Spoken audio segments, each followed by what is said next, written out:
Tonight on Meet Your Double Feature. When an alien ambassador is attacked aboard a human space station, Commander Jeffrey Sinclair and his crew are tasked with finding the culprit. Mystery abounds in Babylon 5, The Gathering.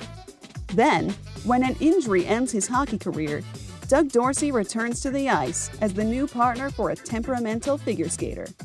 Love is in the air in The Cutting Edge. It's the Season 1 finale of Meet Your Double Feature, and it starts right now.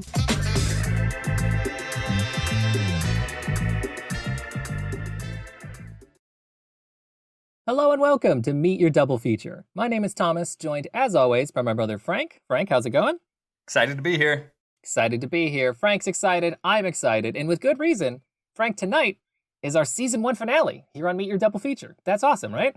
Woo! Yeah, that's very exciting. Woo! Just a lone, quiet woo in the back of the room.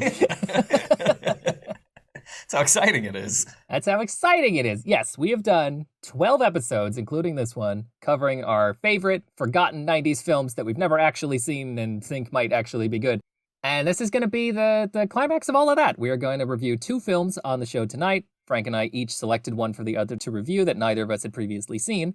We're going to find out who gave the better blind pick for tonight's episode and take a look at the overall Season 1 totals. So, Frank, we're going to have both an episode winner and the Season 1 winner by the end of this episode. Oh, yeah. I'm not optimistic about... No, I'll be honest. I'm pretty sure you're not going to win. That's fair. That's fair. But because, hey, we'll see. We'll see. It could be a massive turnaround. We don't actually know. Essentially, we've been keeping track of the relative scores out of 10 for each movie and putting that into the Season 1 totals. And we were so neck and neck up until the one right before this. So I think coming into our finale, I'm 6 points ahead. So unless we have a total blowout tonight, I think you might be stuck watching all those prophecy movies like we talked about previous. Oh, man. That's... The reality of that is really sinking in. We'll have more on that and what our programming slate is going to look like in the coming weeks at the end of the episode. But for now, we've got one more standard format episode of Meet Your Double Feature to get through. And Frank, I think I'm kicking us off tonight with the film that you asked me to talk about, 1993's television film / TV show pilot, Babylon 5, The Gathering. What was this? What are you doing? What is this? I mean, you just said it. Isn't that cool? Isn't that so cool, though? Like, come on. It's a pilot, but it's a movie. But it's a movie, but it's on the TV. But it's on the TV. Is that even allowed? Can they do that? Is that allowed? Well, we allowed it. I think there was a rules conversation at the end of our last episode about this, but we did, in fact, allow it. What was your reasoning? I know you gave one when we spoke 2 weeks ago, but just to refresh everybody, what led you to select this one for our Season 1 finale? I had recently, I'm sure it's come up several times already on the podcast, but you and I both love Star Trek Deep Space Nine. Oh, yeah. And I had recently finished that series for the first time. And then I was on Reddit looking at other sci-fi shows, and someone mentioned Babylon 5 as sort of a show that was in a similar vein to Deep Space Nine. And so I was like, oh, that's interesting. I'll kind of check this out. And then I saw that people were saying it had a similar premise to that show. So I was like, okay, this looks cool. And then I saw that they had, I think, several movies, actually. They had like that initial pilot film, and then throughout the series, there was a couple more. And so I was thinking about watching it myself, to be honest. But then I was like, well, I mean, this came out in the 90s. This would be, I feel like, a strong closer for the season. So that's why I sent it over to you. Absolutely. I mean, it does make sense. Deep Space Nine's like my favorite show ever. Recency bias included, that I'm still watching it for the first time, too. But it's so funny that is the connection that you had going in. I want to say that when we talked about this at the end of episode 11, I don't know if I misheard you or if this is how you phrased it, but when I was watching the movie, Babylon 5, I was under the impression that this show had been accused of ripping off Deep Space Nine. Like that it had come after and had been considered like some sort of like knockoff version of it. And so I watched the whole movie under that context. And the whole time I was like, yeah, it's really similar. Like really similar starting point for these two stories. Only to discover afterwards that the opposite is true and that it is widely accepted that Deep Space Nine lifted its premise from Babylon 5. No way. See, I didn't, that was not the impression that I tried to give, was that it was like an imitator in any way. And I certainly didn't know that the opposite was true. Well, this is interesting because obviously this is a movie show, not a TV show. But I do need to contextualize this a little bit before getting into what Babylon 5, The Gathering is, in isolation. So just for context, for anybody who cares, which I hope is the people listening, Babylon 5 was created by one guy. His name is like J. Michael Straczynski, I think, offhand.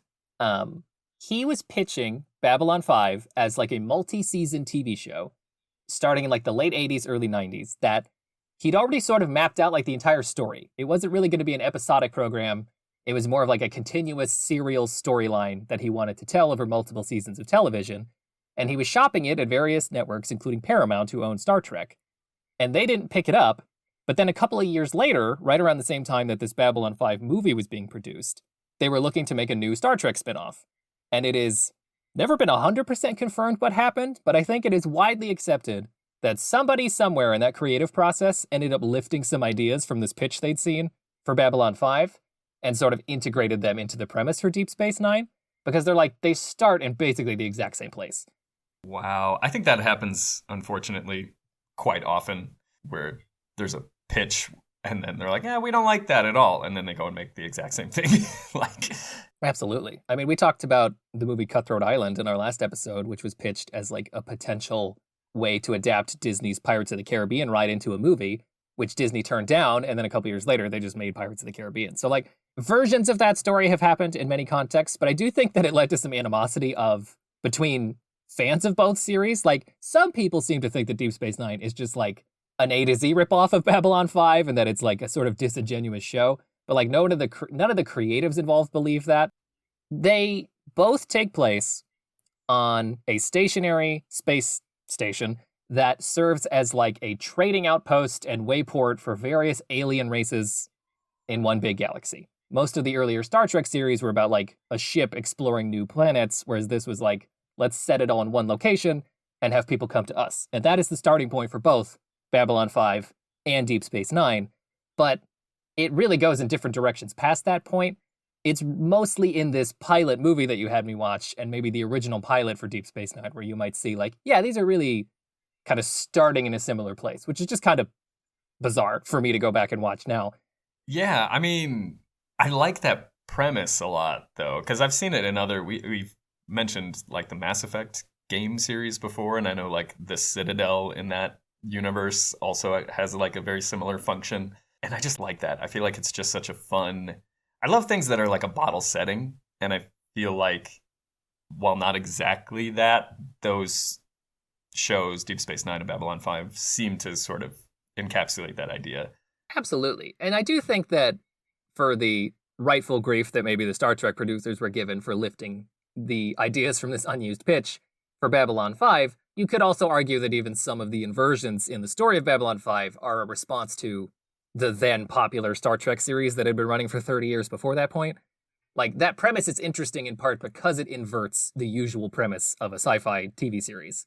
So, inspiration is one thing, and I do think that as both TV shows went on, they were their own thing. To the point where I believe I read that, like, in order to sort of quell any beef between the fan bases, Gene Roddenberry's wife, who actually appears on an episode of Babylon 5 at some point. Oh, really? Oh, that's cool. Yeah, Gene Roddenberry, the creator of like the original 60s Star Trek, he'd already passed at this point, but his wife was still like very much part of that fan community, of course. They all knew who she was. And so she makes a guest appearance on an episode of Babylon 5, and somebody who is a series regular on Babylon 5 has like a brief appearance on an episode of Deep Space Nine, that same actor. Wow, that's okay. See, I like that. I remember Happy growing ending. up. Yeah, exactly. Like, I feel like that's such an interesting thing when there's like rivalries between fan communities, because like I've always had this perception, like especially when I was younger, that it's like you can either be a Star Wars fan or a Star Trek fan. You can't be both. It's like they're at odds with each other. And so, yeah, when I was younger, I was like, oh, I like Star Wars, so I guess I'm not allowed to watch Star Trek. Can't go anywhere near it. I'll be excommunicated. Yeah, which is so silly, but I mean, I guess people get really passionate about this stuff. Well, especially because it always happens between like properties that are already extremely similar. Like, I could understand if you're like a Star Wars fan and you don't like John Wayne Westerns, but to be like, hey, you like this thing? What about that, but slightly different? And it's like, never! I'll never go near it. You can't fool me. I will go watch John Wayne Westerns, because that won't infringe on my Star Wars. I hate it. Yeah. Anyway, I wanted to get that all out in front because I know that, Frank, for you and I, the connections to Star Trek are interesting. Part of the reason that this confusion, by the way, between these two TV shows got so complicated is that the movie you just asked me to watch, Babylon 5: The Gathering, was a pilot that aired about a month after Deep Space Nine premiered on television. So they started at almost the exact same time. But then the Babylon 5 series proper, like season 1, episode 1, didn't air for another year. So by that point, Deep Space Nine was established enough that even the creator of Babylon 5 was worried he'd be seen as having made a ripoff. So there's an understandable confusion if you were just trying to like follow television news at that time. Yeah. And I feel like, it might have potentially helped both series because in an effort to differentiate themselves from each other, it might have pushed them in different creative directions. So, who's to say? But I could see, just trying to flip that into a positive. Listen, if we ever get into any sort of like side series or additional content from our channel, it might be something like a deep dive into series like this one. But I just wanted to front load the whole Star Trek comparison thing because after this point, I want to try to focus on what Babylon 5 is doing just as a movie, because somebody listening to this might not have the same connections to Star Trek or anything else. Maybe they just want to know if it's a good sci-fi movie, Yeah. So was it? What do you think? Let's find out. So Babylon 5 is interesting. I had to recontextualize the whole thing because once I finished watching it, I found out it had come first. So I can't knock points off for it being derivative because it made the whole thing up.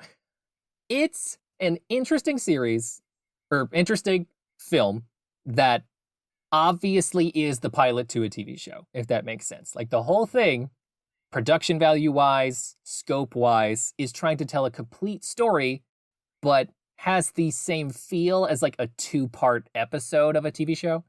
And at the end of the movie, they give you like a narrative hook that's supposed to carry into the series proper.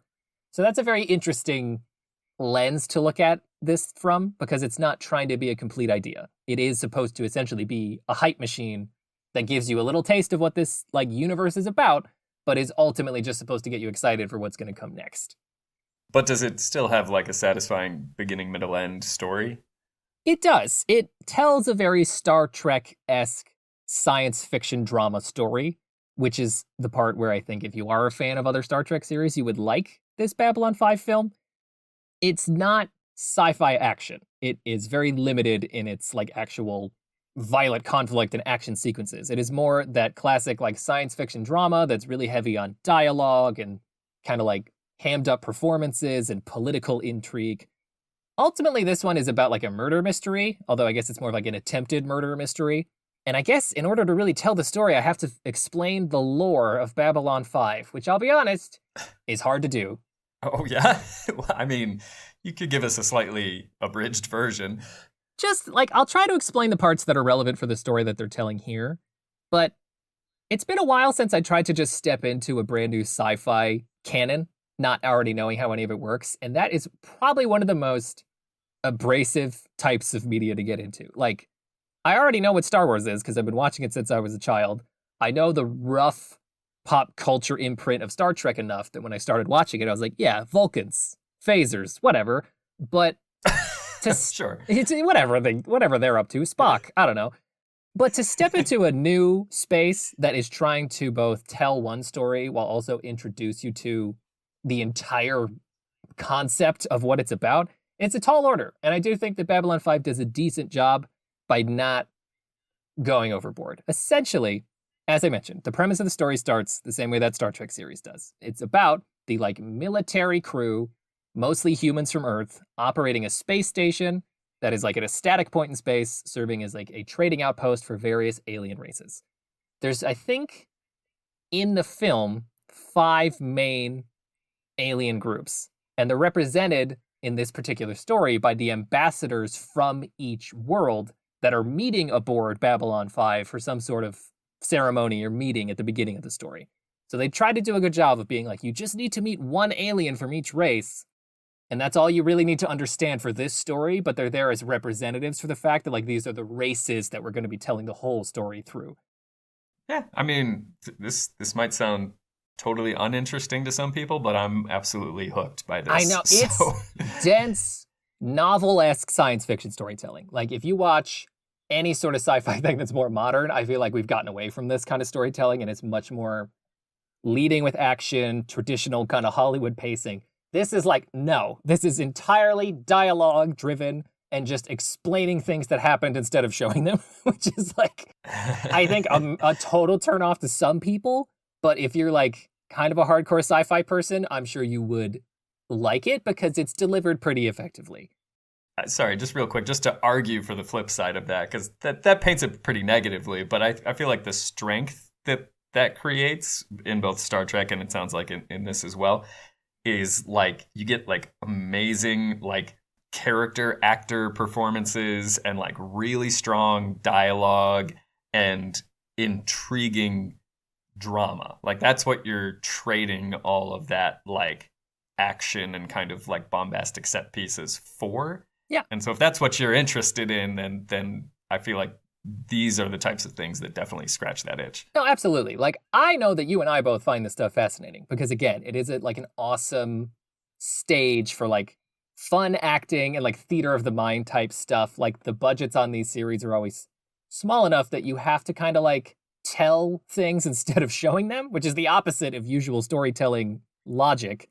But at the same time, everything you are seeing on screen is so alien and fascinating and unique that's kind of the counterbalance. Like, if this was all regular human characters, you might be a little more disengaged from it, but the fact that some of the people involved are these like crazy alien designs and different cultures and you have to learn about, it's very rewarding, but it's like you have to focus on it to get anything out of it. Yes, totally. You have to be, this is not the kind like the second screen experience type viewing. Like if you're on your phone and trying to watch this, you're going to miss all of it. That's a great point. I think if we brought my wife in here, she would give her second screen review because she was reading webtoons while this was on. I don't think she'd be able to tell you anything that happened. But it's like, if you do watch it and you're interested in this, I can already say that Babylon 5 is worth checking out if you haven't already. That's like my top down thing. It's just another sci-fi series and can't really get enough of those. Yeah. I mean, there's, like I said, I found this looking for similar series, and there's a lot. I mean, you and I have watched like the Battlestar Galactica reboot, which I was also a big fan of. Yeah, absolutely. I think if you're a fan of any of that stuff, you would enjoy Babylon 5, and I bet a lot of people have already seen it. But for us, it was a blind spot, which made it fun to go back and revisit as like a completely new concept. But man, I'm trying now to remember all of these like new character names and the names of the alien races and events. And they're all. I feel like we don't need all of that, but if it's, if you feel it's relevant to. I'm going to try to paint the picture of what the movie's telling you about so that it makes more sense. Because ultimately, this is like a dense mystery at the heart of the story you're being told. And I don't want people to be totally lost by it. So I'll do my best. Essentially, there's 5 races you need to keep track of. There's the humans from Earth, basically just Starfleet from Star Trek. I said I'd stop talking about Star Trek, but I've completely failed. It's essentially the humans from Earth. There is a race called the Mumbari, who, to characterize them, the Mumbari were like the oldest and most technologically advanced and most powerful of the alien races that you're going to meet in the story. And the most important piece of lore for about them is that at one point in time in the past, they were at war with Earth and were seemingly poised to win and like take over the Earth because they had superior technology. But for some unknown reason, they like surrendered right before the war was about to end in their favor. And the movie doesn't exactly explain why. That's part of that big hook they're trying to sell you on for this series. Like, what happened? What does it have to do with our main human character, which I'll get into? And like, what does that mean about like the political power structure in this world? That's a good hook. That's a really good hook. It's a good hook because they deliver it sparingly throughout the main story that this Babylon 5 movie is telling you. Ultimately, it doesn't play a huge role in what you're seeing on screen right now. All you're really told is that there was a massive battle going on, kind of like how a lot of wars have like a famous battle that were like the most casualties suffered by both sides. So there was this famous battle on Earth toward the end of the war. Our main character, the commander of Babylon 5, was involved in it as a soldier, but he, to his recollection, was like All my men were being killed around me. I was about to die as well. Something happened. I blacked out. 24 hours passed, and then I was told the war was over and we won. So, like, there's It's this... like Bilbo. It's like Bilbo Baggins, yeah, where he gets a rock on the head and misses the whole thing. So yeah, like that's like the larger story hook. It's like, well, what's going on with that? So that means that those two races, I'm sure, have a lot to talk about in the rest of the story. But very little of that comes to play in this movie. Instead, we're focusing on the 5 alien races, all of their ambassadors, and the last one who is set to arrive is poisoned and nearly killed, and they spend the whole movie trying to figure out who tried to kill this person and whether or not they can save them. That's what the movie's about. Oh, wait, you said poisoned and almost killed? Yes. So there's 5 alien races. There's the 2 I just talked about, the humans and the Mumbari. There's also 3 others, one of which nobody has ever met any of their representatives in person. They don't know what this alien race looks like. They've just had communications with them. So it's a big deal that this meeting is happening on Babylon 5, the space station, because they're like, okay, great. We're going to have an ambassador from the Vorlon race, and we'll finally meet one. But the Vorlon ambassador steps foot on Babylon 5 and immediately almost dies. Just like the instant they get on board, they find them dying on the ground, and they're like, okay, I guess the Vorlon ambassador is dead. Maybe that's just the way they are. They're like, oh, that's just their culture. They just show up to new places and die. They send ambassadors to important meetings to just keel over before it can begin. You don't know them. Like, yeah. Let him be. We don't know. Leave him be. Yeah, it'd be rude to interrupt. Exactly.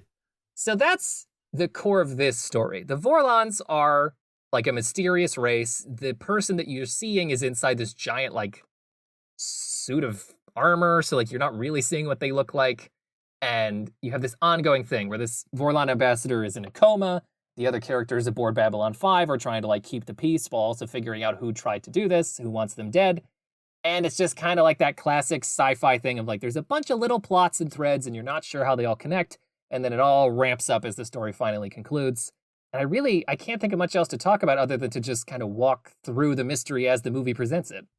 Yeah, I mean, I guess I'll just ask up front, like, because I like murder mystery stuff, generally speaking. I think we maybe got into this a little bit when we were talking about Sleepy Hollow, but they're difficult to land sometimes. I feel like this one hopefully has enough other things going on with this setting to, like, I guess elevate that and make it interesting, but I guess I'll let you tell us.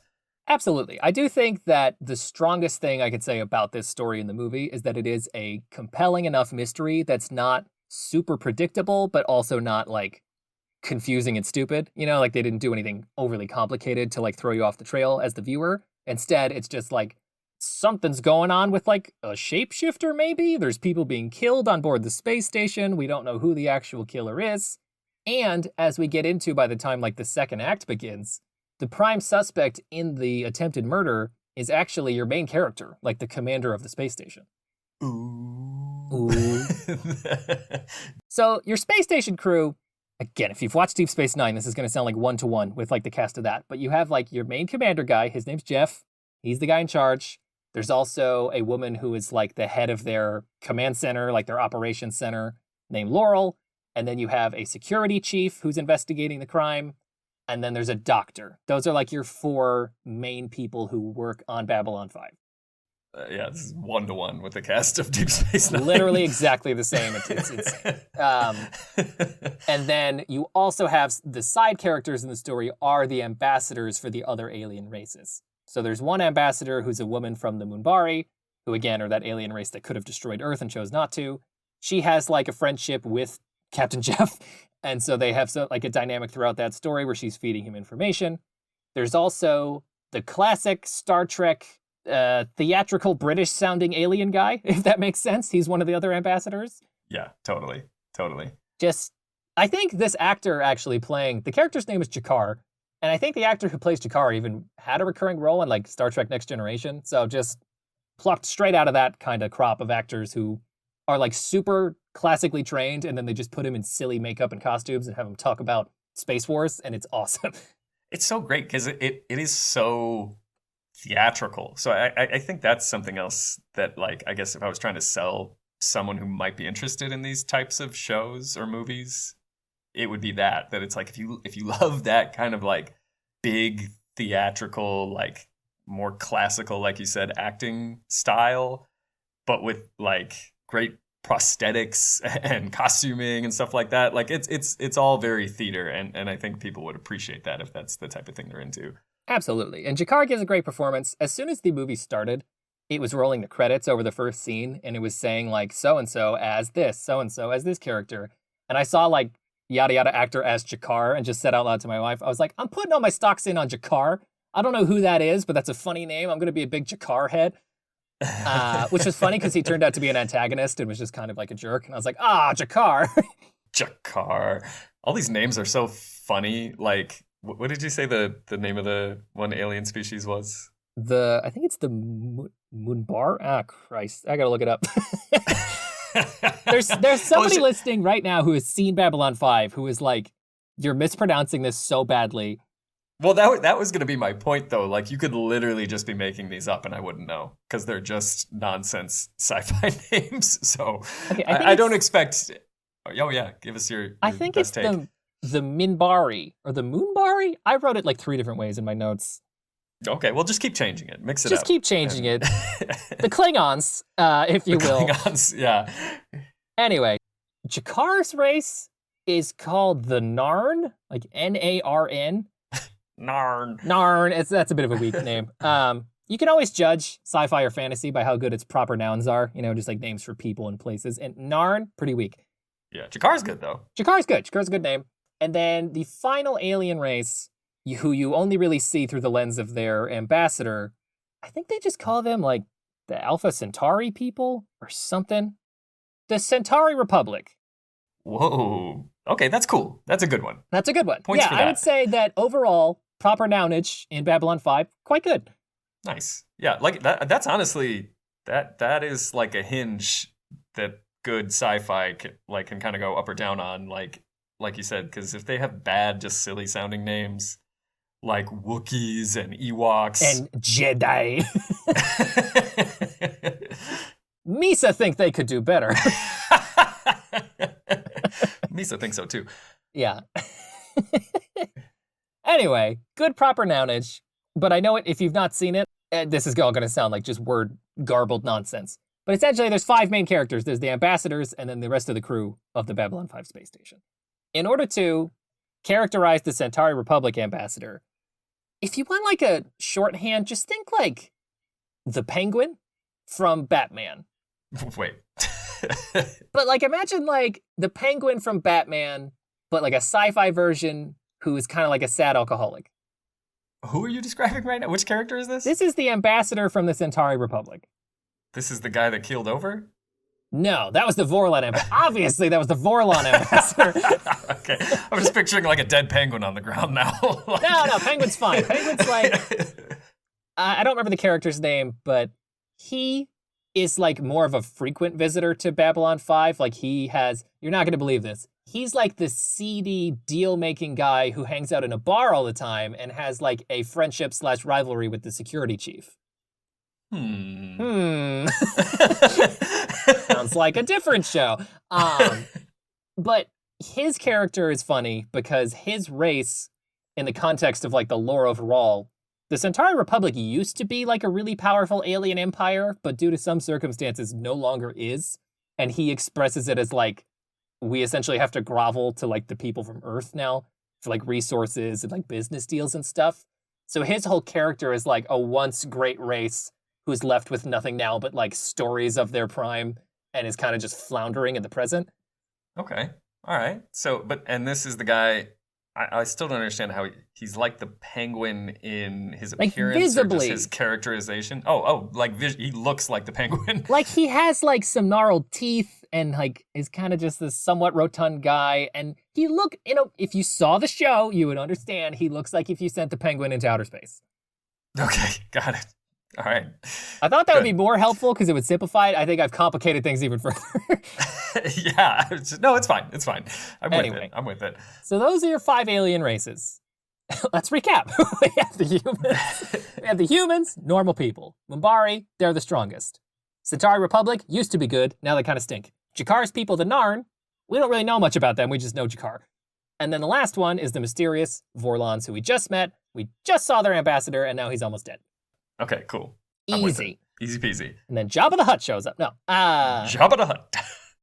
So right away, we have this dynamic where it's like, well, who had the motive to try to kill the ambassador from the new planet? Obviously, like it's a sci-fi drama, like anyone you've seen previous.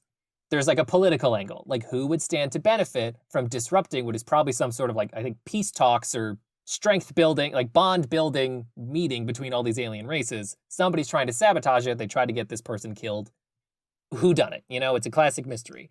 And right off the bat, I mean, I say right off the bat, once the mystery gets going, one of the first things you learn is that one of the few people without an alibi is the main character, Commander Jeff.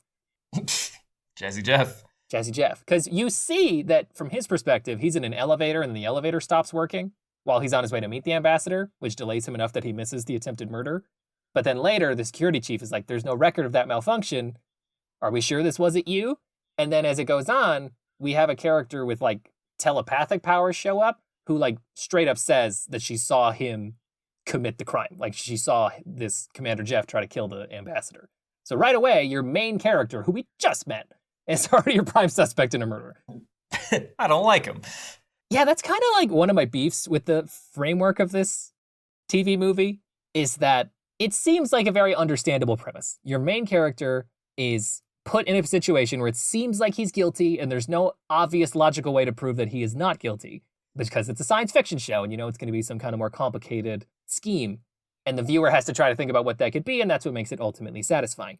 But during like the whole second half of the movie, Commander Jeff is the prime and only suspect in this attempted murder, and he's never like restrained in any way. He just like walks around the ship like normal trying to solve the mystery. And the whole time I'm like, Jeff, you're the prime suspect. Like you can't just He's like, we're gonna get this guy. Let's go find him. He's sharing evidence with the crew and like they're telling him like their new leads. And the whole time I was like, listen, if this was like season 4, episode 5, and Captain Picard was accused of murdering somebody, and as a viewer, I know obviously he didn't do that, then you could play with this like, of course everybody trusts the captain. But we just met the captain and he's already been accused of a crime, and we're supposed to just take it at face value that like, well, of course he didn't do it. Well, yeah, I also feel like, exactly like you said, if this was like later into the series, that would also be framed in a way where it's like the captain would still be detained, but he would use his relationship with the other characters to prove his innocence because they support him. You know, it still wouldn't be him going around solving the case. So that is kind of a poor structural framing. It makes no sense because they're trying to tell this angle in the story where Captain Jeff, all of his crew are like, obviously Captain Commander Lord Overseer Jeff didn't do this, but we don't know that necessarily as the viewer beyond them just telling us it probably wasn't him. And there's never a scene where like he has to voluntarily go into like the holding cells aboard the space station, and then he has to like trust in his crew to prove his innocence. He's just wandering about freely, just like, let me muddle with some evidence while I'm at it. So that's odd. It is odd, because do they do anything to explain around that? Like to give any like justification as to why he is allowed to do that? Not really. Like there's a scene, the reveal that the telepath thinks he committed the crime is like the lead into a commercial break, because again, this aired on TV. And when we come back, there's like Commander Jeff is talking to essentially Starfleet Command, who's saying like, you know, Jeff, I think we have to relieve you as the head of the investigation now that you're the prime suspect. I guess you're no longer the lead detective when you probably killed that guy. And it's just like the crew is like, man, that's bogus. And the whole time I'm like, that's not bogus. That's a totally rational response. Why isn't everybody on board with this? How is the angle not like, don't worry, Captain, we know it wasn't you, but we got to follow procedures. People in Babylon 5 do not give a crap about procedures. Captain Jeff is like, there's nothing in the rules that says a dog can't play basketball. And they're like, wait, that doesn't. And he's just moved on. Yeah. And they're like, actually, Jeff, there's like a lot of new rule books now. There is a whole one about dogs and basketball. And he's like, dang it, that used to work. Used to work back home. Not in space. Honestly, this reminds me. So Babylon 5, the movie, The Gathering, the show, has a fairly competent plot, but that really bugged me, the fact that Captain Jeff is the prime suspect and they just let him parade around freely, solving the crime as he sees fit. And there's a much smaller beat that I found super strange, where we get a scene between two of the people who work on Babylon 5. It's our doctor, Dr. Ben, and the like head of ops, who's named Laurel. We have not had any time to learn about either of these characters because the movie's going and there's other stuff to talk about. So in our first like downbeat scene, Laurel is in her quarters. You know, she's not working. She's just hanging out drinking coffee. And she has this conversation with the doctor where she offers him coffee. And he's like, wow, how did you get this? I didn't know that we had access to coffee because unlike Star Trek, in Babylon 5, they actually have to grow their food. So it's like a whole thing of like, well, we're supposed to reserve space aboard the space station only to grow necessary like fruits and vegetables and produce. But we learned that Laurel paid somebody off or just convinced somebody to let her have a small little area where they grow coffee beans, even though that's against like fleet regulations. You know what I mean? Sure. So what's your complaint here? So the complaint is, that's how the scene opens. This is our first time learning anything about this character. And she's like, don't worry. I kind of like schmoozed with the people running the hydroponics area and I let them have some coffee beans and then had them grow them for me. And then like the very next thing she talks about in that scene is this backstory dump where she's explaining how in her previous job working on Mars, she was like a terrible employee because she knew that the whole system was corrupt and she did a bad job.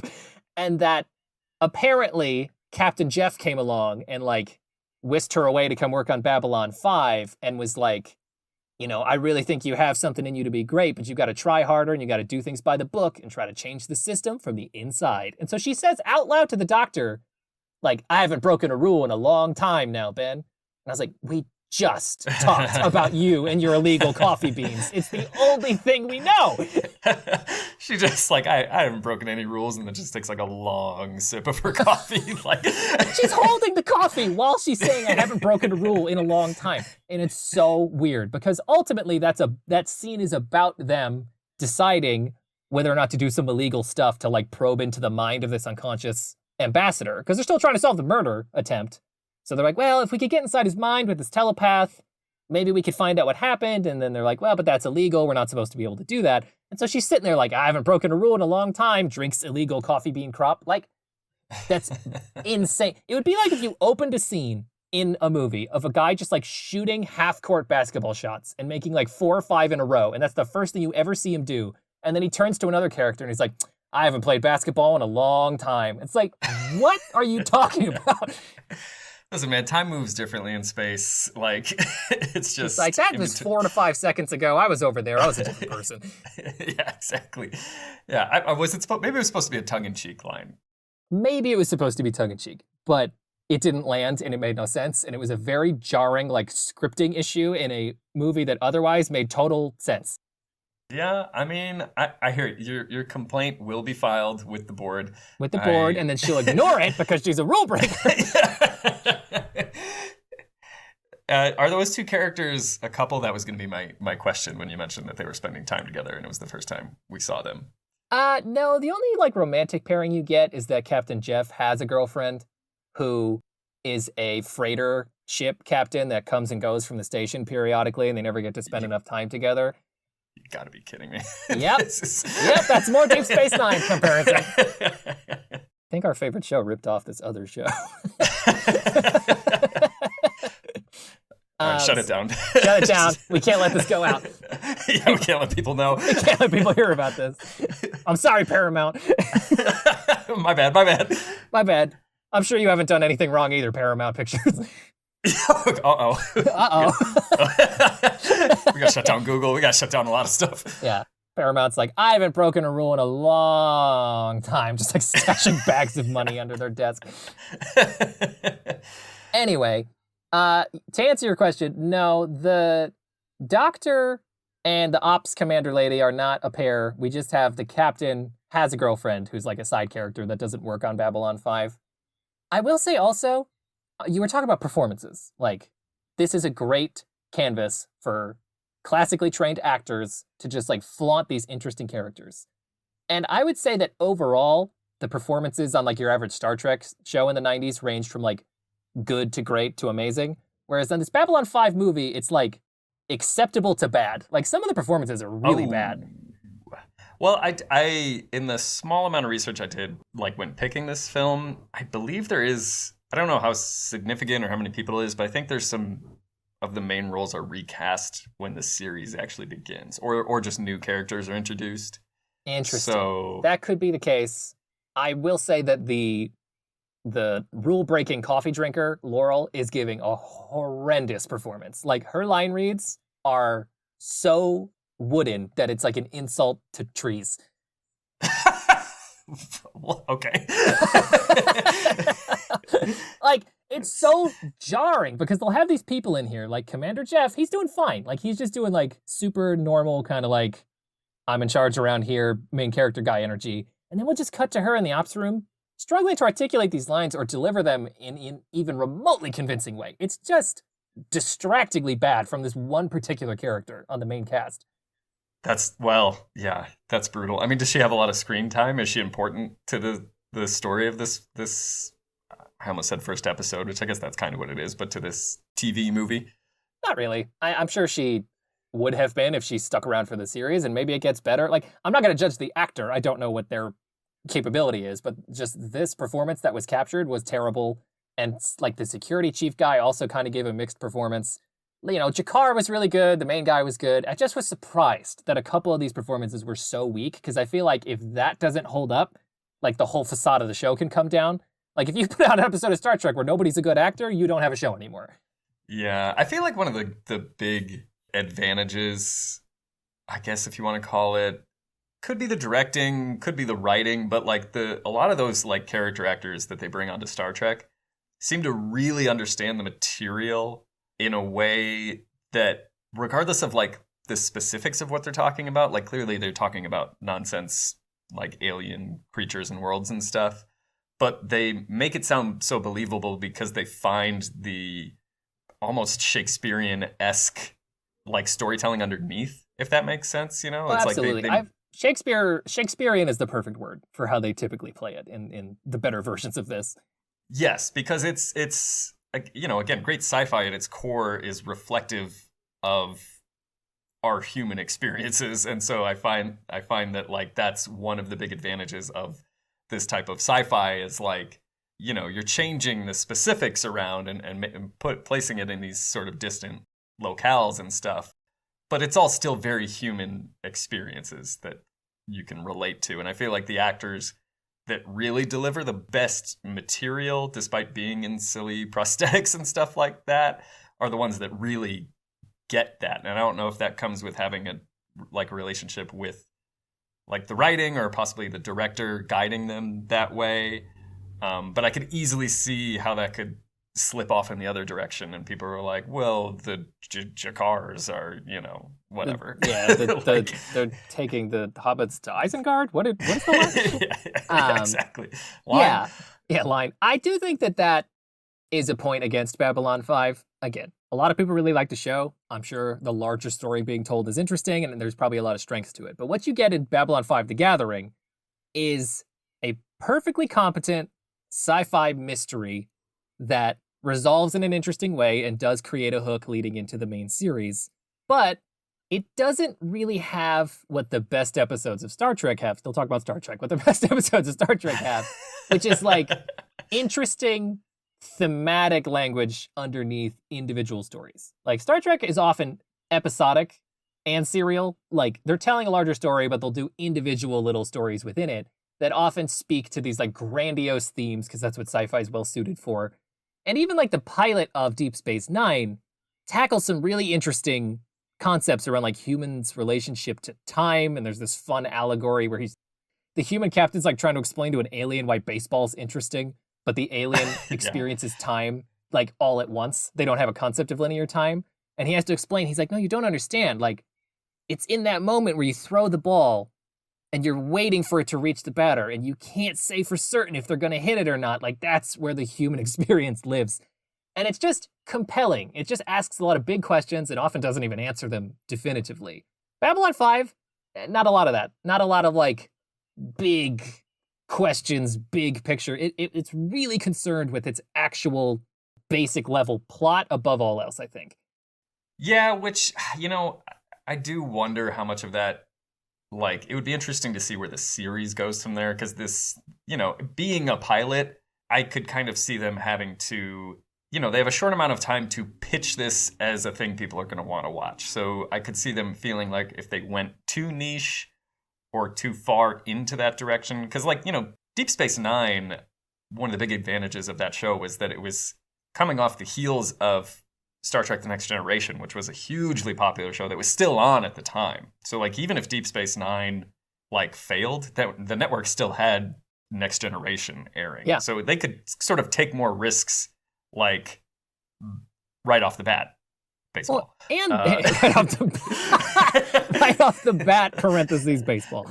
I was also going to say that Star Trek benefits from having established lore. People tuning in to watch Deep Space Nine would be like, yeah, Klingon, Starfleet. You don't need to explain that to me. Whereas Babylon 5 is disadvantaged in that it has to tell the story while telling you where the story is happening and who all of the pieces are. I mean, even this review, I had to spend 30 minutes just explaining who's here. Yeah. Do you like that I tricked you into making our season finale episode all about Star Trek somehow? Yeah, I noticed that. I noticed we've been talking about Star Trek the whole time, and I feel bad that some people haven't seen it. But frankly, if you've listened to us talk about Babylon 5 for this long, go watch Star Trek. That's the recommendation at the end. It makes it hard to put this movie in a box by itself. As a film made to launch a new sci-fi series, I would say it's reasonably effective. It's good, interesting storytelling that would hook a viewer the same way that a Star Trek would. The shortcomings are that it lacks that kind of upper-level dialogue and just general scripting that makes it feel really grandiose and kind of bombastic in a way. I think what I've read is that Babylon 5 is a darker story than any of the Star Trek series and is a little bit more grounded in its science fiction. It doesn't have that utopic, optimistic undertone. It's very miserable to the point of almost being dystopian. And that's fine, but I would have liked to see this movie sell me on the mission statement for the whole series thematically. And instead, it's really just we have so much plot, please listen to all of our plots so that you'll know what we're talking about when the Penguin comes back. Tibet. We got to get Tibet. We got to get Tibet, man. Yeah. That's ultimately what it's about. And it's about family, Vin Diesel is going to drive by and but, because even that, the way you described it just now, that sounds interesting to me. Because, Deep Space Nine already exists. I can go watch that. The idea of a darker version of that goes in a different tonal direction, that's, to me, a stronger pitch. And it sounds like you said this movie doesn't get into that so much. No, because the movie's not that dark. It's very by the numbers. It's trying to give you a tour of everything, but it doesn't have enough time. And it arguably could have made time, even in a 90-minute story, to give you more of a focused appeal for this is what makes our show different. This is where it's going, but here's why you're going to want to stick around. Because I feel if I was just watching TV in 1993 and that came on, I'd be yeah, that was cool. But I don't think I'd be I have to make sure I'm ready in a year when the series debuts. That's also tough. Yeah, that is.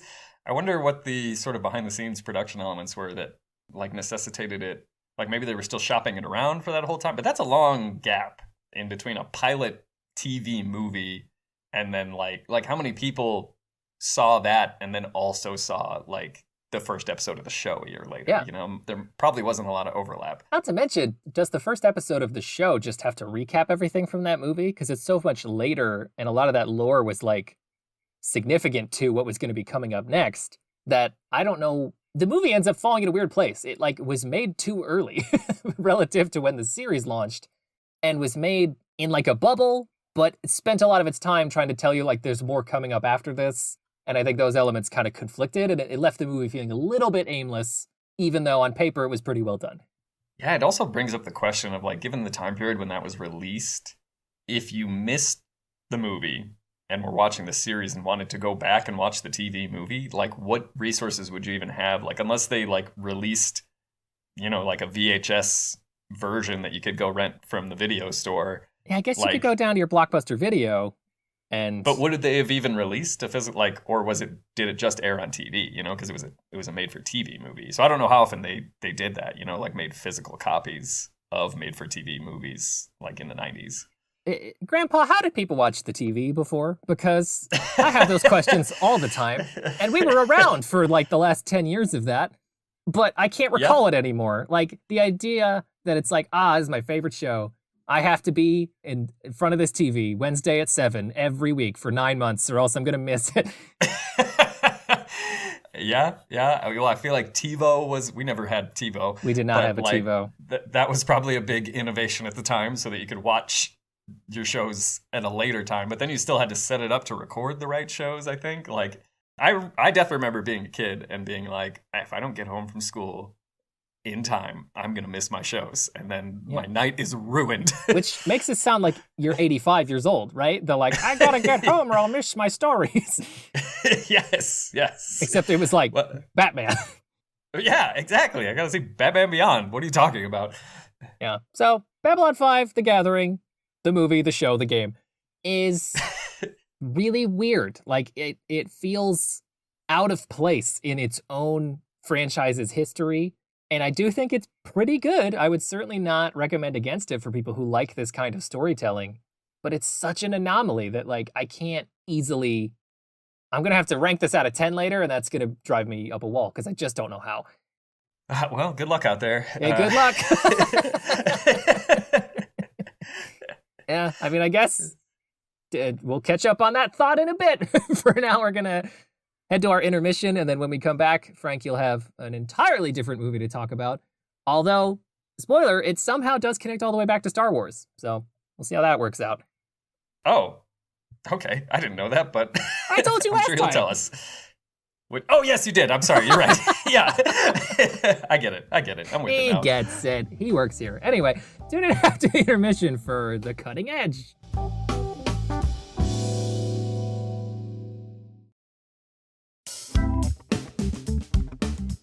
All right, coming back from the other side of the intermission, Frank, we just spent 50-odd minutes talking about a sci-fi story that's going to be very hard for anyone to understand. Let's turn things over now to something a lot more straightforward. 1992's romance sports movie, The Cutting Edge.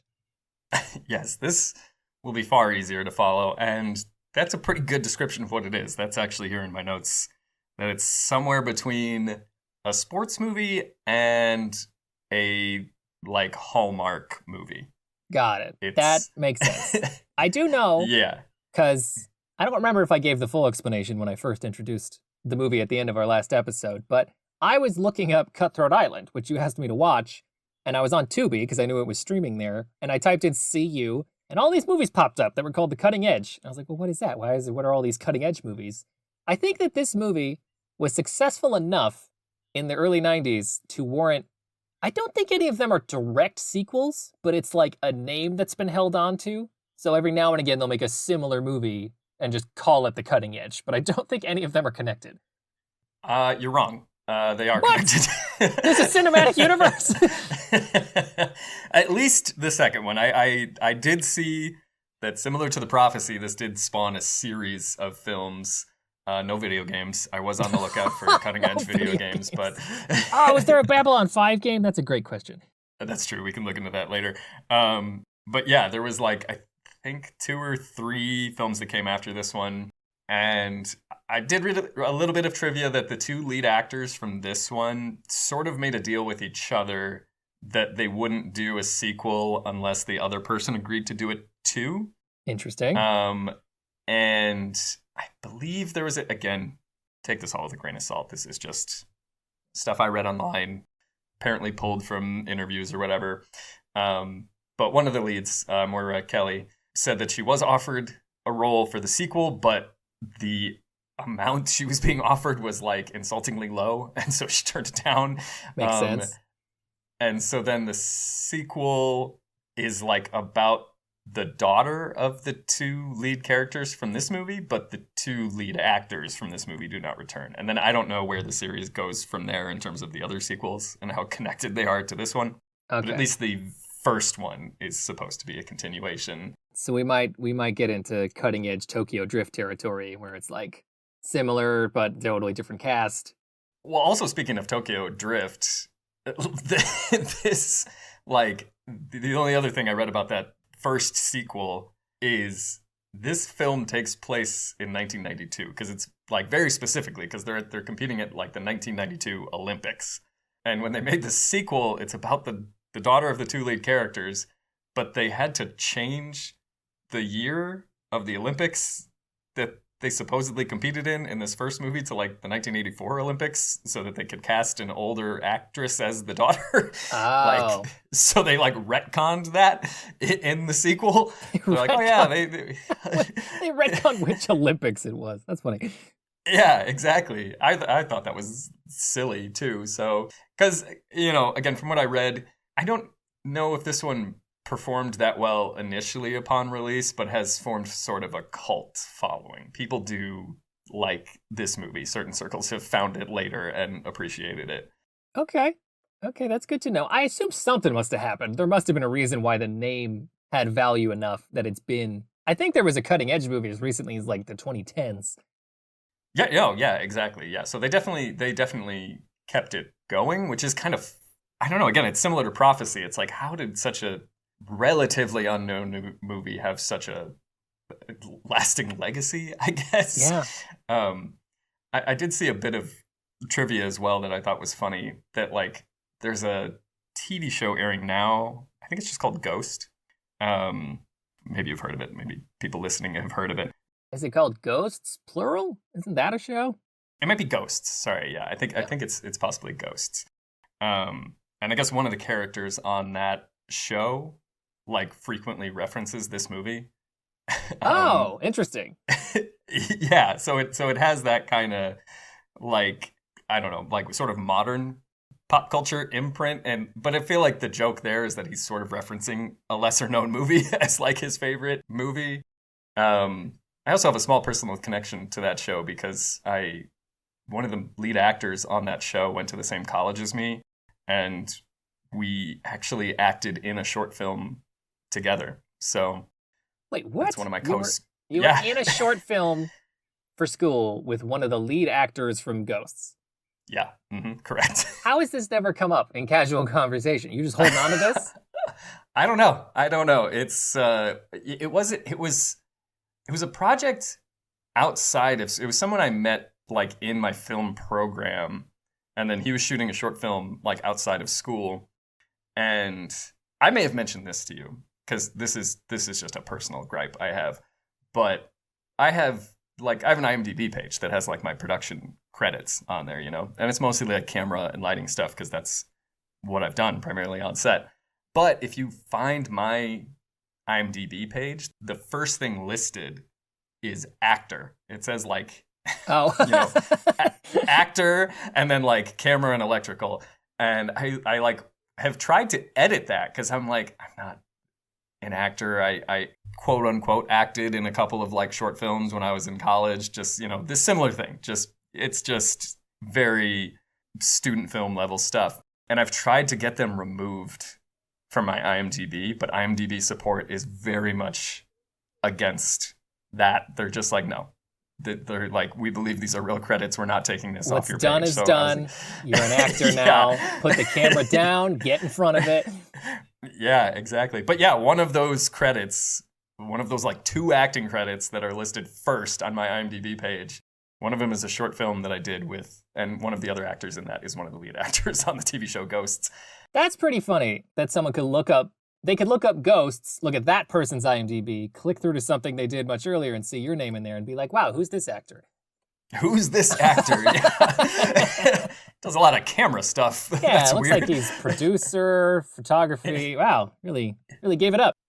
Yeah, gave up that. So yeah, that was funny that you recommended this movie, and then in a very roundabout way, I had a sort of connection to it because they reference it on that show. Everything about Cutting Edge is funny to me for reasons outside of what the movie is. The reason I picked it, in addition to why there's so many of them, was that this first one is the first scriptwriting credit on a feature film for Tony Gilroy, who much more recently made the hit Star Wars spinoff Andor, which is this like super dense political drama about like how fascist empires come down, and it's such a far throw from sports ice skating movie that I was like, how what?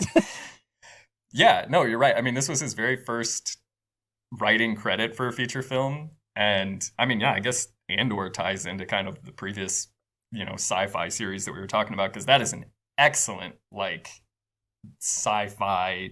Like, even if you don't like Star Wars, that's just a really great show, especially the second season. I think I've recommended that to you. Yeah, I'm in the middle of it. Oh, good. Yeah. Okay, Yeah. great. Pretty good. Pretty good. Pretty good. Pretty timely sci-fi. Pretty good. As we all know, Andor is set aboard a space station that is a waypoint for various alien races. Yes. Weird how that keeps happening. Weird. Deep Space Andor, you say. But I did want to point out that he was also the writer of the Bourne Identity trilogy, which I'm also a big fan of. Tony Gilroy wrote those? Yeah. Oh. Yeah. He wrote the first 3. Those are the good ones. Those are the good ones. I think he wrote the 4th one as well. There might be 5 movies in that franchise now. I don't even remember. There's 5, and I think they're even working on another one. They lost me when they killed off Julia Stiles. Spoilers. People are going to be so mad. They're like, man, I was partway through Bourne Supremacy. I was partway through Jason I paused Bourne. it to listen to this. Yeah, Jason Bourne 5. Anyway, so what's Cutting Edge about? Who cares? No. Yeah, seriously, both movies this week. It's like, hey, you know what I want to talk about? Anything except what happens in the movie.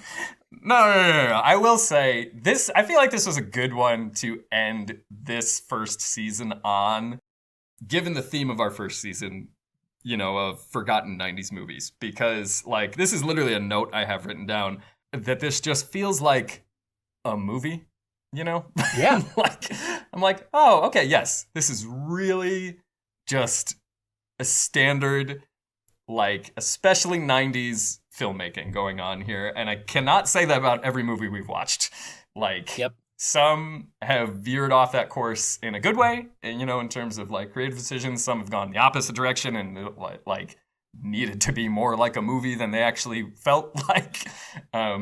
This one is, like, straight down the middle. And I can see why it has a cult following, too. Because it's, like, unique in its blandness, almost, if that makes sense. Sometimes you want a safe movie. That totally makes sense to me. Sometimes you want something, like, inoffensive, but also not challenging. Totally. Like, if you want, like I said, it's like a combination. It has that sports movie element, but also the kind of rom-com element, too. So, like, if you're in the mood for either or both of those things, then this is going to be, you will not be disappointed by this. And a lot of that is because, like, the 2 leads are great. They have great chemistry, which is really important for this type of film, I specifically want to talk about the lead actress, Moira Kelly. I believe I'm pronouncing that right. Gloron Empire, Kelly? Right, exactly. Speaking of names, the 2 lead characters, they're played by Moira Kelly and D.B. Sweeney. But I like their character names. It's Kate Mosley and Doug Dorsey. Doug Dorsey. Yes. And he's a hockey player, and that sounds like a hockey player name, Doug Dorsey. It does. It kind of sounds like his name is just like Doug Dumb Guy, which I think is probably what they're going for. Dude, totally. And he looks like it too. Like, if you like, he looks like this guy. But in a good way. Again, he has the perfect look. He looks like a stupid man. Yes. He's like a handsome guy, but he has like a really like thick neck, and he just has that like sports guy look too. And he's kind of the fish out of water in this story, because the basic premise is he is a hockey player, she is an ice skater. He was a skater boy. Wow, that was like actually the same time. You get it. Yeah. You get it. So he gets hurt. He was like a college hockey player who was set to have like a big career. He gets hurt playing in the Olympics, and then he can't play hockey anymore.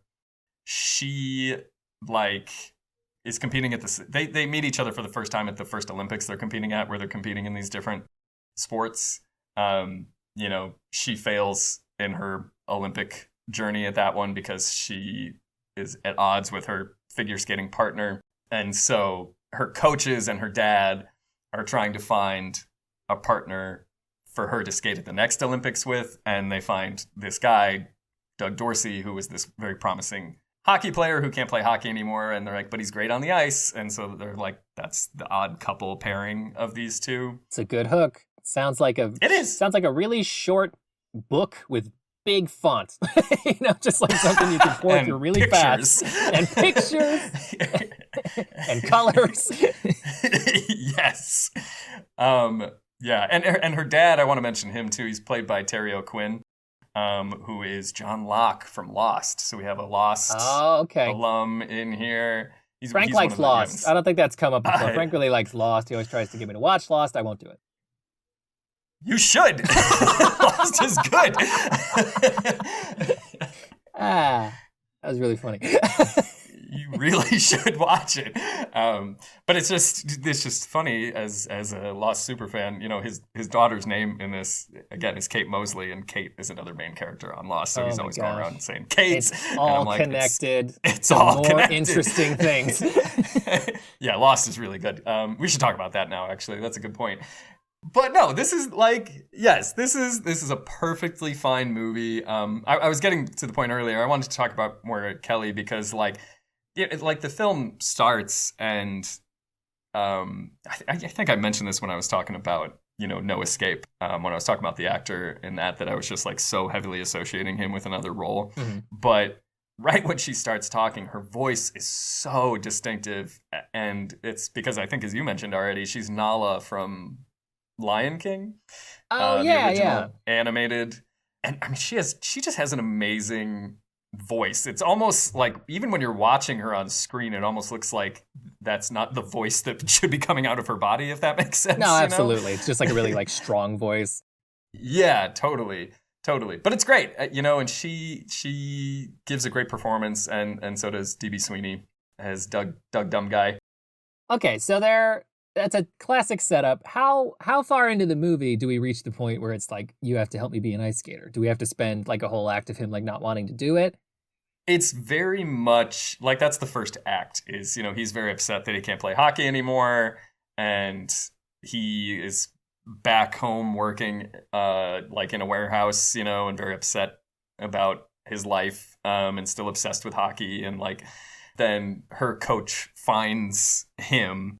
And he's like, this is the last offer you're going to get. If you want to skate anymore, you should come try this. And obviously at first he's very hesitant.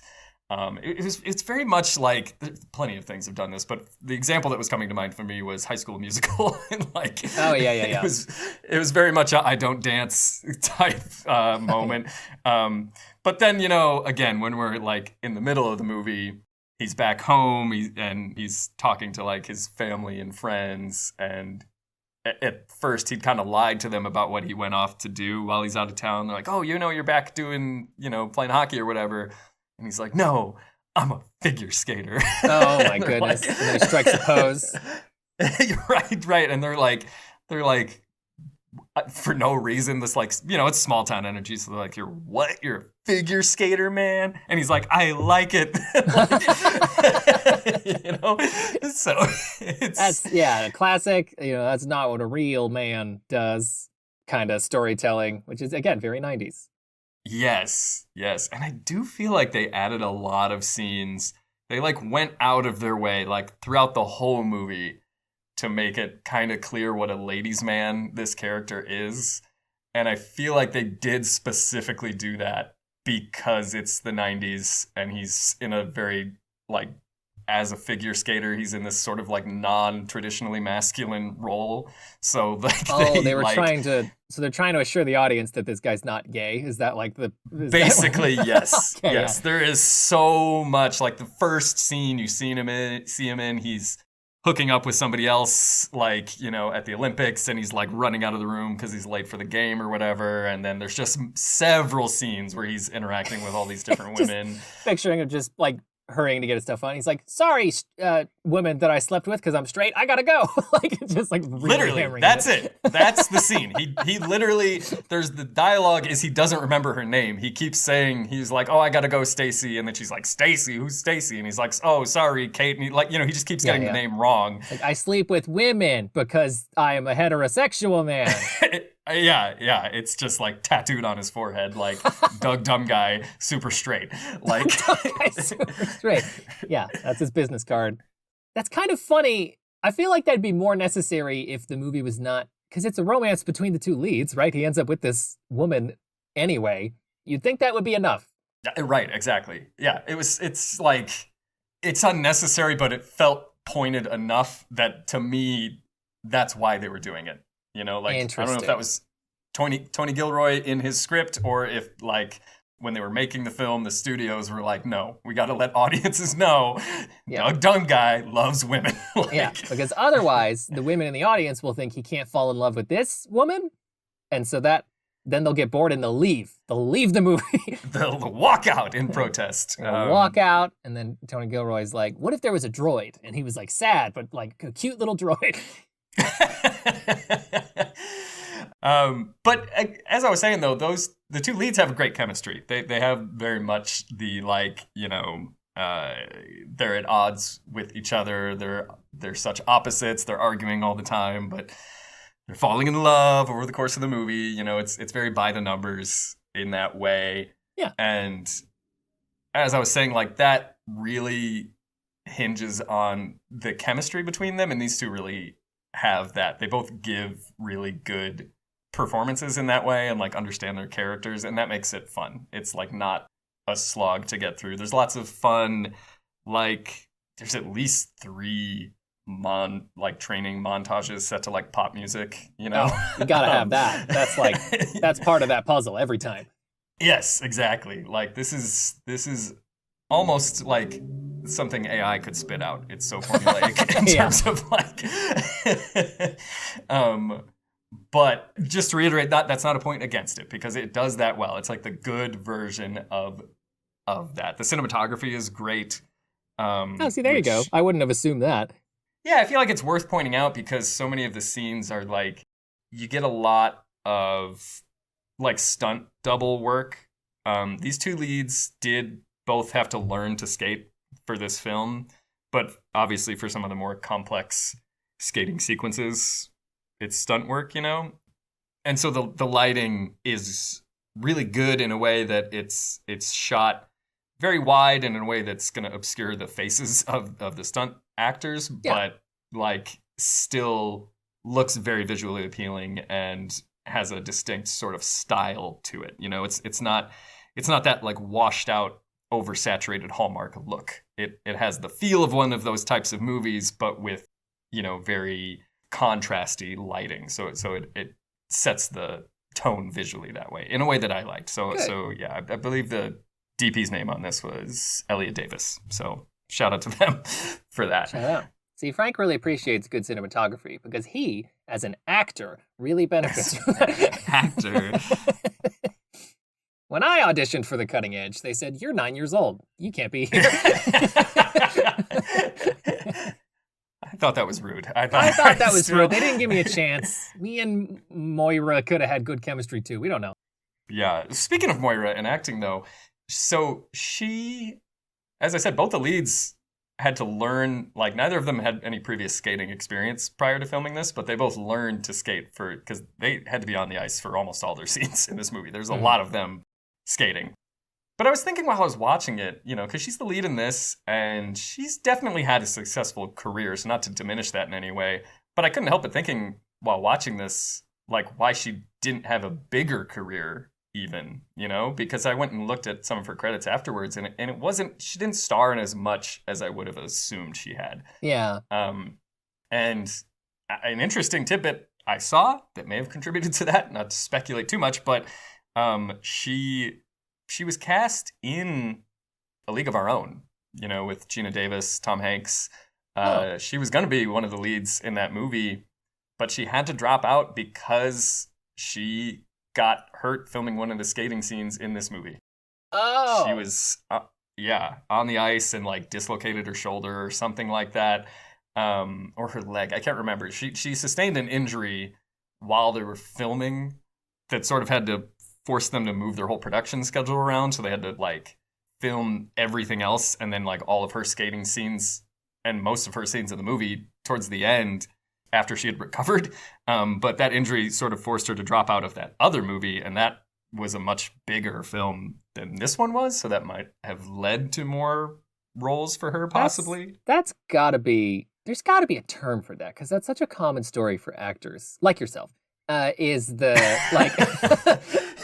like I couldn't be in this, in hindsight, much bigger deal movie because I had to be doing this other movie that either like nobody saw or wasn't any good.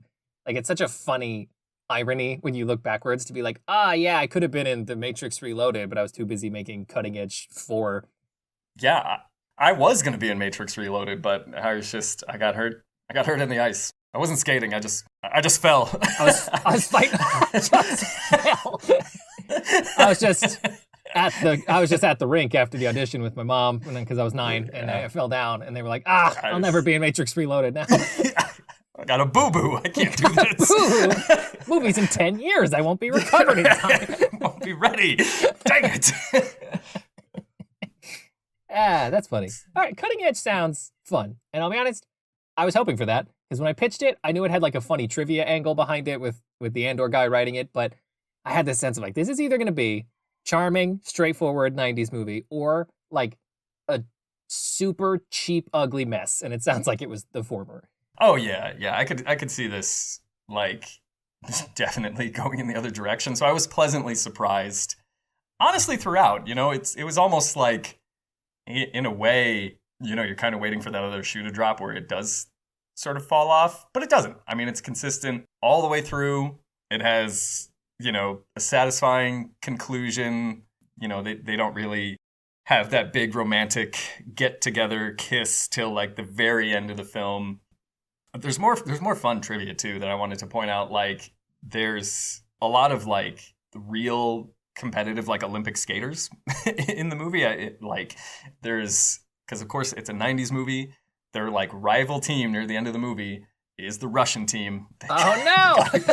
They gotta compete. The Ruskies are back. The Ruskies are always back in the 90s. Like, not like now. We have no problems with them. No, yeah, this was a 90s problem exclusively. Yeah. The Ruski government is A-okay. Yep. We all had boo-boos in the 90s. We all had boo-boos in the 90s. That's so funny. Were they playing it like Ivan Drago from Rocky, where like these figure skaters like super like rigid instead of being good at it? Well, they were very lightly featured. I mean, it was more like the idea of this team, because you never really, they didn't have any lines. I think you only saw like one sort of like actual on ice performance from them. But it was funny because I found out afterwards that the two skaters playing the Ruski team, they were actually a pair of Canadian Olympic skaters that did compete in the 1992 Olympics. Canadian Ruskis? Yeah. They took 9th place in the 1992 Olympics. The real one. The real one. Yeah. See, now, they could have really fixed this whole thing if at the end of Cutting Edge 1, Doc Brown shows up and he's like, we have to go back. It's about your kids. We got to go to the 1984 Olympics. That's a whole scene they add on afterward. It's like George Lucas with Star Wars. They when he's constantly changing and adding visual effect shots. It's like a wampa in the background because they're on the ice. That would be awesome. Yeah. It's all connected. Get George on this. Let's get George on the cutting edge. Mr. George, we've got a great opportunity here. Tony Gilroy wrote this. You know him. You know Tony. Yeah, yes. You know Tony. Big T. Big T. Doug Dumb Guy. But I did want to point out, too, though, because the whole thing is, you know, Moira Kelly's character, her dad, John Locke from Lost, he's sort of the one pushing her to, like, win gold at the Olympics. Because that's, like, what their whole relationship is based around. Because, like, her mom has passed away, and, like, they don't have an emotional relationship, so this is like sort of in place of that. And it's very much like, this is your dream, Dad. I didn't even want to skate. Interesting. She's like, I dislocated my shoulder. And like, that's not the line, Moira. She's like, I dislocated my shoulder. It hurts. I was going to be in the Matrix. I was going to be in Matrix Reloaded. Moira, why aren't you auditioning for the first Matrix? No, the second one. Reloaded. That's the one people like. That's the one people like. I'm one of the people in Zion. I want to go to that dirty rave and skate.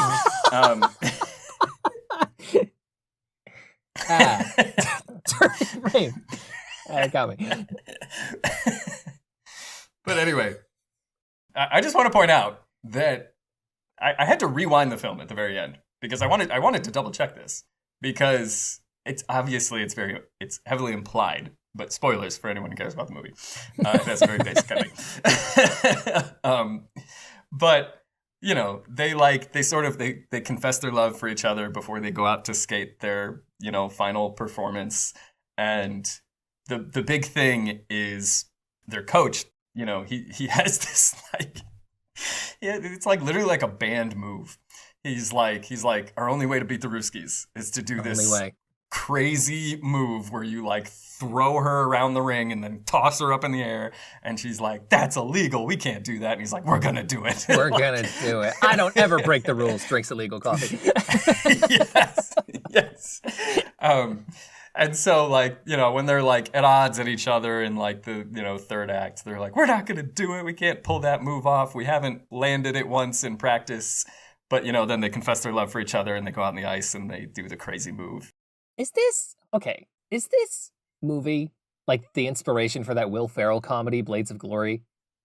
You know the one? Oh, dude, I was thinking about that. Yeah, it feels very much like a comedy version of this. Because there's a plot, because that movie's like a 2000s comedy where it's like Will Ferrell and another male figure skater trying to like compete in a competition. And there's a bit in there about the same thing where they're like, we're going to try this band move. And they show what happened when someone tried it before and it ends with the person like dying on the ice. Like, Yeah, you know what? This was probably the direct inspiration for that. Yeah, I have to guess. Itself is not a movie with a lot of imprint beyond that soundbite of him saying like, nobody knows what it means. It gets the people going. Oh yeah, it's provocative. Yeah. Yeah. Well, no, I mean, I feel like more people know that movie than this one.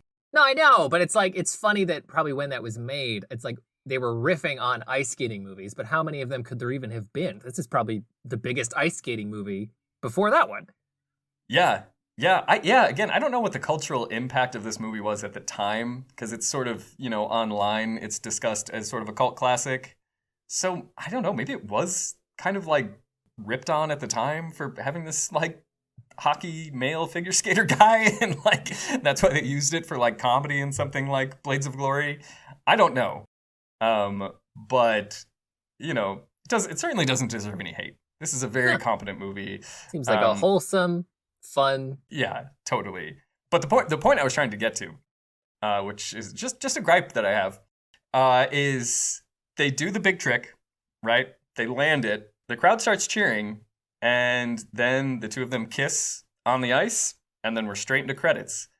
And if you read the plot synopsis of the film online, it says that they land the trick flawlessly and win the gold medal. And then I went back and I rewatched the final scene, and I'm like, it doesn't show them win the gold medal. You can say that all you want, but we didn't see the scores. Oh, it does not say if they actually won the gold medal or not. I think it's more so implied that they got the bigger prize of falling in love with each other. And you can assume they won the gold medal, but the film does not explicitly show you that. That is not in the text. I wonder if an earlier draft was that like the move was going to get them disqualified or something. Like, I don't think it was supposed to be that complicated. I think you're just supposed to assume they won. I'm just being picky. This is just a personal, like, technically. If we're talking Star Wars, we could put in the scene from the end of the original Star Wars where they put the medals on the Wookiee and he goes, wah, and that's Kate Moira. Yeah. So how about we put the end of the movie? We'll recut this. We'll do the. Well, we need George. We need to bring George in. We need George in to do his own Snyder cut of the cutting edge, where he's going to show the end of the movie and then show that scene from the end of the original Star Wars, and then show the Doc Brown scene that'll be touched up with AI. So it'll just be him talking to D.B. Sweeney. And he's like, my RT, we gotta do something about your kids. And then that's the real end of the movie. What was that voice? That was Doc Brown? Well, it's supposed to be AI Doc Brown trying to...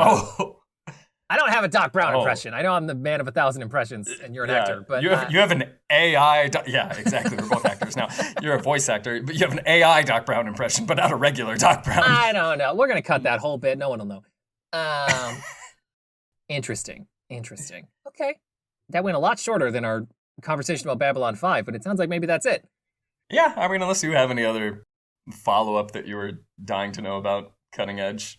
Would my wife like it? Should I have her watch it? I think so. Okay. I mean, it's inoffensive. It's fun and straightforward. It's just like it's just a nice movie. It's just like I said, movie. Quotation marks movie. That was my first note. That's what it feels like. It's just a real movie that starts and ends and then gets out of your way. Totally. Yeah. That works, because I'll be honest, she wanted to watch the movie when we found it, but then I was like, no, I have to save this for content. For the show. We're bringing George Lucas in. Bringing in Mr. George to finish the show. All right. Well, I'll be honest, it is, here in Chicago, at the time of recording, we're in the middle of like a big day-long snowstorm, so I might have to watch The Cutting Edge, because I'm not going to have anything else to do. This is a good... cold movie. There's a lot of snow and ice throughout the entirety of this movie, and part of it is set in Chicago. There's like a good chunk in the middle where one of the like qualifiers they have to go to before getting into the '92 Olympics is in Chicago. Interesting. So. You know what's funny? We're about, I don't know what this will be in the final edit. We're like an hour 45 into actually recording the podcast today. I totally forgot to mention that this is going out on Christmas Day. Oh. So, yay. Happy holidays if you made it to the end of the whole episode on the first day it came out. Happy holidays. Yeah, in case you forgot, it's Christmas. In case you forgot and you were too busy listening to your favorite podcast, make sure to go open your stuff, I guess. Or don't. Just keep listening. Or don't. Yeah. Anyway.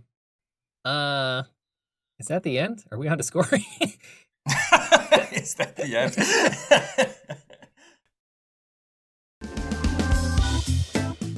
Okay, yeah, let's move into scoring. So I guess I'll go first. Babylon 5: The Gathering. Very hard movie to put into a box as just one piece of art, because it's clearly just there to set up a TV show that aired a year later and probably went through a bunch of changes, and it's inextricably tied to another show that, while that show ripped off Babylon 5, they're still so similar and so connected that I can't help but compare them. So, by itself, Babylon 5: The Gathering, and much like you were saying about Cutting Edge, it's just like a straightforward, good time sci-fi drama. Like, if you like those kinds of stories, I don't think you're going to have a lot of qualms with this one. But it didn't blow me away. The acting, I think, could have been a lot stronger. I didn't get to it in the main part of the review, but the show also looked pretty cheap. Like, this pilot didn't look great. It had good makeup for the, like, you know, aliens and stuff, but, like, the costuming was pretty bad. It didn't look especially nice. So it's like a kind of a combination of ups and downs. So I guess I'll give it... This felt elusive when the season started, but I think once again, this is a 7 out of 10. Oh, wow. That's higher than I thought you would go with this one. Because there's not a lot wrong with it. Trajectory was lower, yeah. There's not a lot I could say. Again, if the question is, do you prefer Deep Space Nine or this one? I don't care what Deep Space Nine ripped off. I like it a lot more. I think it latched onto something, even from the first episode of that series, that was more compelling. But Babylon 5: The Gathering, perfectly good sci-fi movie, and it's a type of science fiction that no longer exists. You know, like the kind of dialogue-heavy, Shakespearean, bottle premise sci-fi drama. I would love to see more of that in general, so I'm happy that more of it exists. So yeah, 7 out of 10. Cool. That's good. All right, I'm glad you kind of liked it. Cutting Edge, 15 out of 10. No, that's the end. We got to cut away. We can't talk about it. Sorry. No, no idea. Tune in next season. Yeah. I mean, I think I got to go with a 5 out of 10 for Cutting Edge. 5 out of 10? I feel like it really just skated right up the middle. Skated right up the middle. Okay, I was expecting higher for Cutting Edge, so I think we both surprised each other this time. Yeah. See, that's tough. I mean, you do say that, and like, maybe it... I don't know. Sounds 5-y. Yeah, these scoring, it's so hard. It's so We're hard. at the end of the season, and I still don't know how to really Yeah. encapsulate like this metric into my review of something. This is maybe one I did watch it just a couple days ago. This might be one where when I get farther away from it, I'll be like, yeah, Cutting Edge was one of the better ones. But it just felt inoffensively bad. It wasn't breaking new ground in any way, but it's not something I would turn off. You know, if this came on TV in the 90s, I would You'd be like, hey, I'm 9 years old. I can't reach the remote anyway. yeah, I just fell on the ice. I'm recovering, Just so fell I on the need ice. something to watch. Got my leg all tied up in a big brace. Got an ice pack on my butt. I'm just trying to watch TV. Yeah, exactly. If this came to me, I wouldn't turn away, but I wouldn't go seek it out. You know what I mean? If I reach over to look for the remote, I'm going to fall off the bed and get another boo-boo.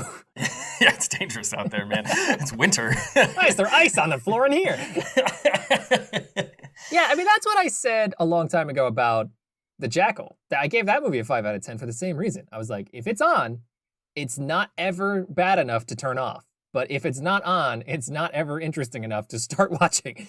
Exactly. Yes, I wouldn't go seeking this out per se.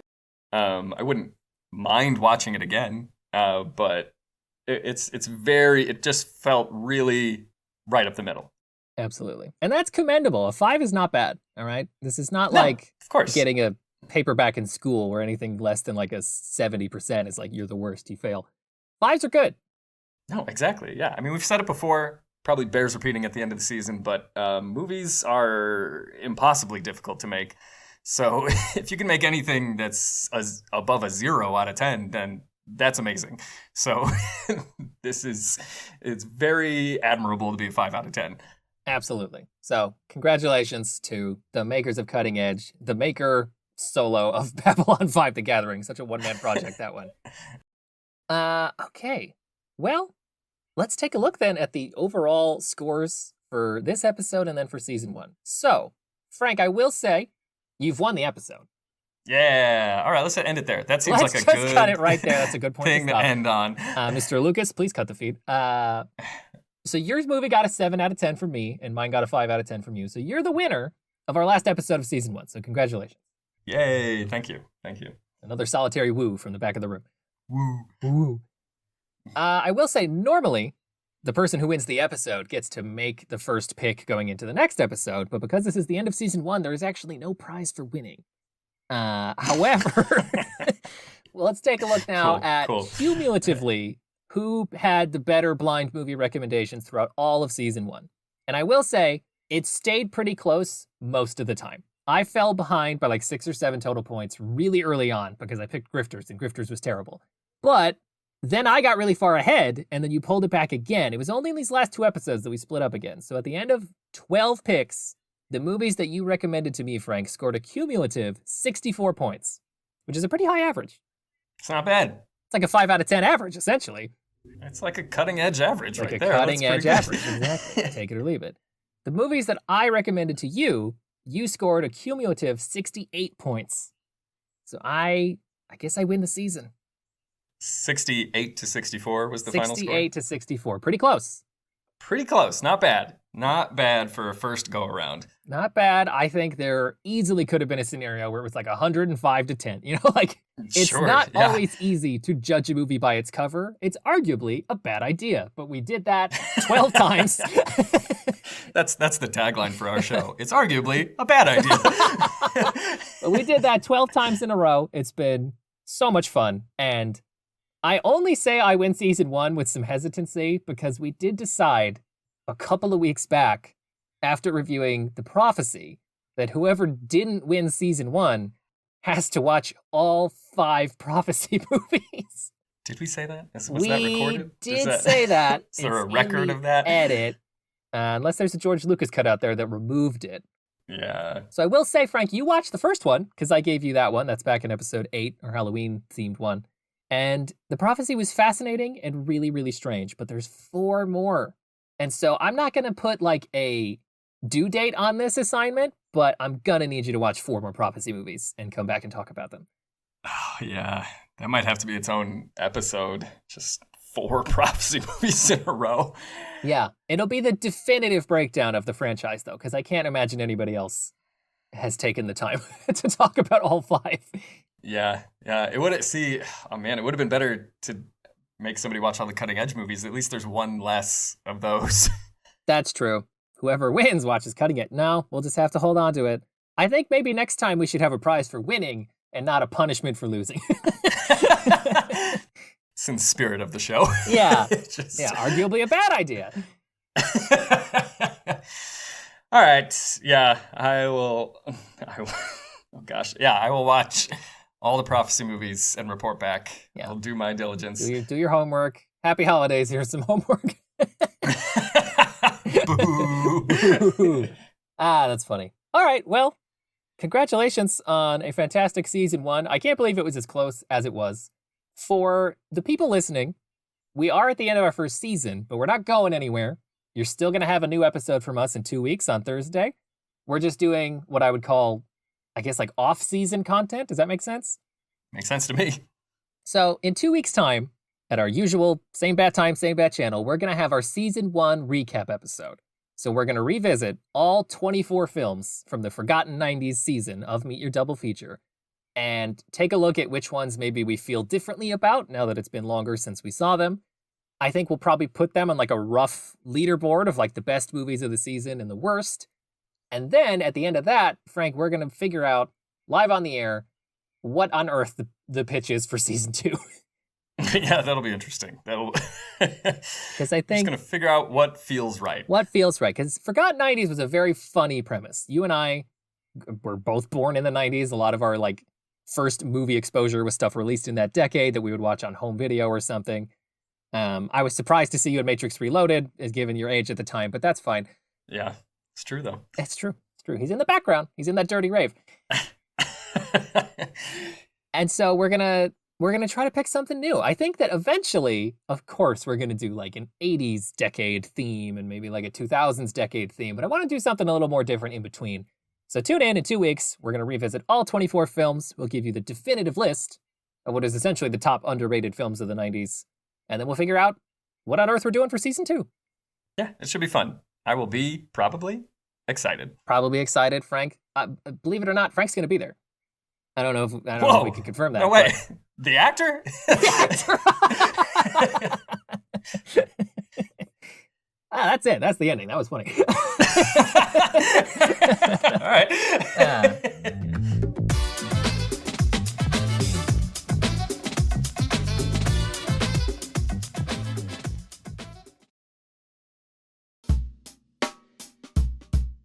All right. Thank you so much again, everyone, for listening to season 1 of Meet Your Double Feature. Whether this was your first episode or you've caught all 12, we very much appreciate your time.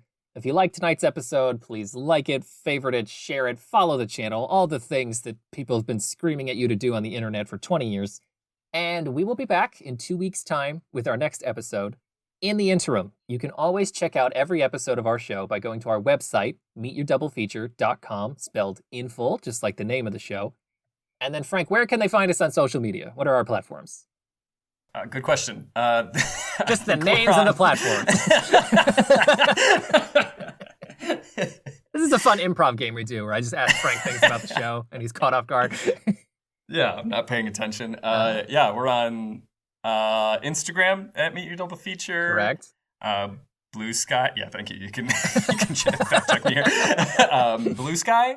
We're on Blue Sky at MYDF Pod. So it's abbreviated username on there. You can always just search hashtag Meet Your Double Feature. You'll find it. So again, website, meetyourdoublefeature.com. Follow us on Instagram. Follow us on Blue Sky. Check out our show on any of your major podcast platforms. And that'll do it for season 1. So we will see you in 2 weeks. Bye. Bye. I knew it. I knew he was going to do the bye.